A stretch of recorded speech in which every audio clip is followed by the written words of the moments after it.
लेकिन सर अब ये बताएं कि ट्रेडर्स हैं, इन्वेस्टर्स हैं, जिस समय हमें देख रहे हैं, वो करें तो क्या करें? हम्म एक नारा लगाएं।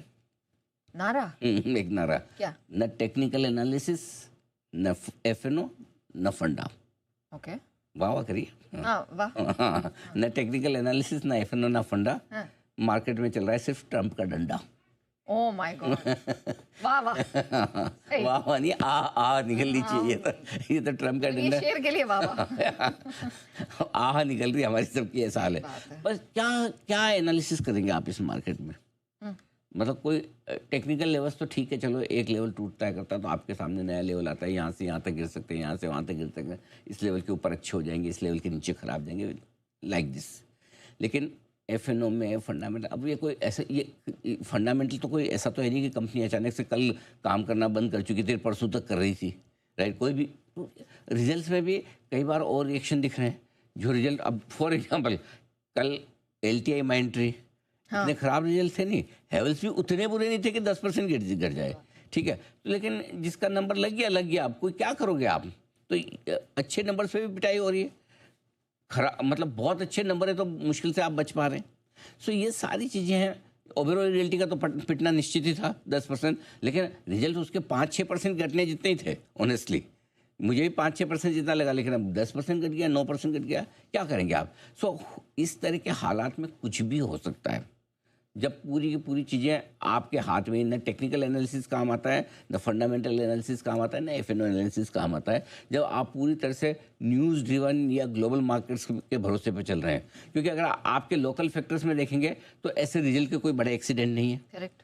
और न तो परसों कोई एक भी निफ्टी का रिजल्ट था, न कल कोई निफ्टी का रिजल्ट था जो आज सुबह कल भी 3 रिजल्ट थे, आज भी 3 रिजल्ट हैं। और ऐसे तीनों में न कल कोई बड़ा एक्सीडेंट वाला था, ना आज बड़ा एक्सीडेंट वाला है। फिर भी देखते हैं आज क्या होता है। सो ऐसी सिचुएशन में क्या है, जब पूरी तरह से आप किसी ट्रम्प के भरोसे हैं, किसी अमेरिकी बाजार के भरोसे हैं, तो फिर क्या आप डिसाइड करेंगे कौन से न्यूज़ पे? सिर्फ आपको खबरों के दम पे डिसाइड करना है, और खबर कौन सी कब अच्छी या ख़राब आएगी ये आपको मुझे तो पता नहीं, ये तो ट्रम्प ही जाने। और वही होता हुआ दिख रहा है। ऐसे में इन्वेस्टर्स के लिए सिंपल सी चीज़ यही है कि अच्छी क्वालिटी के शेयर में आप बने रहें। आप अपनी शेयर की क्वालिटी चेक कर लें कि रिजल्ट्स वाकई में घटिया और बेकार तो नहीं आए, या नहीं ऐसे ख़राब तो नहीं आने वाले हैं, या फिर इस सेक्टर की बैंड तो नहीं बजी हुई है कुछ वजह से। अगर उसका जवाब ना है तो फिर बने रहिए। और अगर आपके पास फंड्स हैं और अच्छे फंड्स में आपने पैसा डाला है, कोई टेंशन है नहीं। अगर पैसे बचे हैं तो, हाँ, वो इम्पोर्टेंट अगर है। पैसे बचे हैं और पहले पास तो बचे भी नहीं होंगे, और अगर बचे हुए हैं और उसके बाद अगर आपकी हिम्मत है तो, क्योंकि बाज़ार के बड़े दिग्गज हैं आज की तारीख में, जिन्हें आप सबसे बेहतरीन इन्वेस्टर कह सकते हैं, राधाकृष्ण दमानी जी, जो डीमार्ट के फाउंडर भी है। वो कहते हैं कि बाज़ार में हमेशा एक मौका मिलता है जब रुपये का माल चवन्नी में मिलता है, 25% में, 25% में, जी।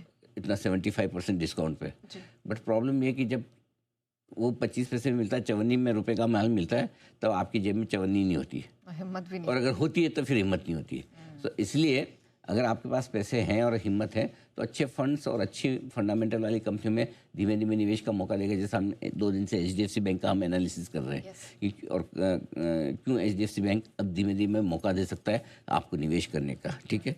ये तो हो गई बात इन्वेस्टर्स की। शांति रखें इन्वेस्टर्स के लिए। और अगर फिर भी आप अपने आप को अगर लॉन्ग टर्म इन्वेस्टर मानते तो मैं आपका एक लिटमस टेस्ट लेता हूँ नेहा जी।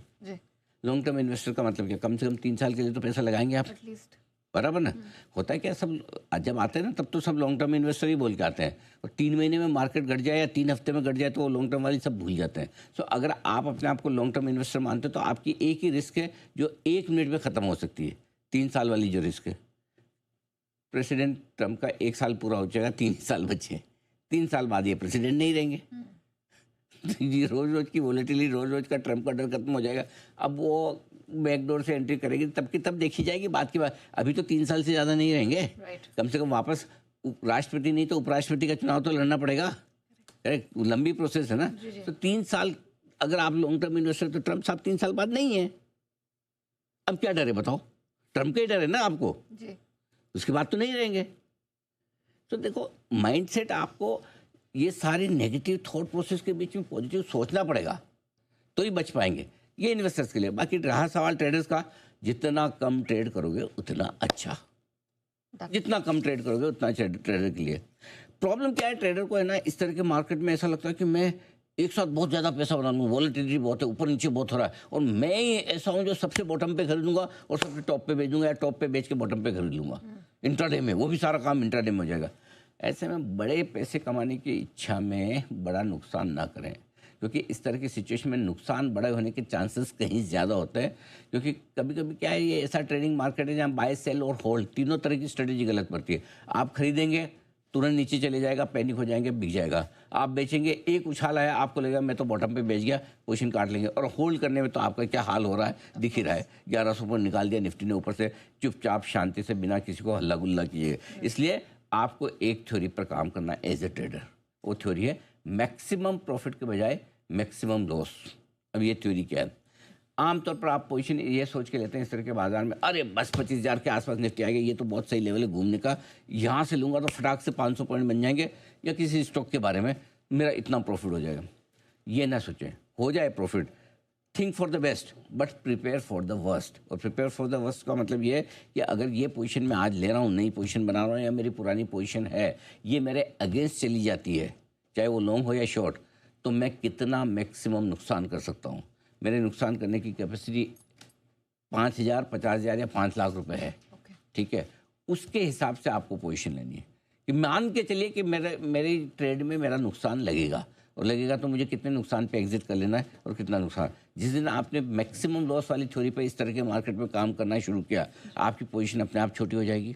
आप सोच समझ कर संभल कर पोजीशन लेंगे, और आप स्ट्रिक्ट स्टॉप लॉस फॉलो करेंगे, और ऐसी सिचुएशन में आपके लिए फिर मुनाफा बनाने के चांस बढ़ जाते हैं बजाय नुकसान करने के। इस तरीके से काम करेंगे तो ज़्यादा बेहतर रहेगा। ठीक है, चलिए, तो आपके लिए एक ब्रॉडर व्यू है, चाहे आप ट्रेडर हो या इन्वेस्टर हो, किन बातों का ध्यान आपको देना है ये तो सर ने बता दिया।